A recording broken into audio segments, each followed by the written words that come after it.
Welcome to Burlap Teachers. Enjoy the video. You start by ensuring the notebook is fully synced. If you skip this, you risk losing recent changes. Once syncing is clear, close the notebook inside OneNote so the service can accept a folder rename. Now sign into OneDrive Web with the same Microsoft account. This is necessary because the notebook name is stored as a folder there.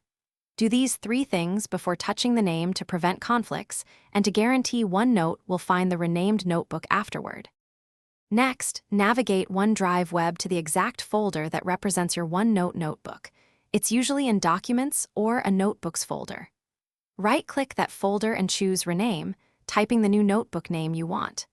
Make sure you wait until OneDrive confirms the rename and finishes syncing server-side. If the web UI still shows the old name, do not reopen the notebook yet. This step changes the actual storage name, so OneNote will reflect the new title when reopened. Finally, reopen OneNote and use Open or Recent to open the renamed notebook. You may need to browse to OneDrive. Once opened, let OneNote complete a full sync so section links update. This can take a minute for large notebooks. If sections or pages look missing, close the notebook and check OneDrive's folder contents. Rename back temporarily if needed, or restore from version history. This single OneDrive rename approach is the only reliable way to. Thanks for watching. Consider subscribing if this video helped you.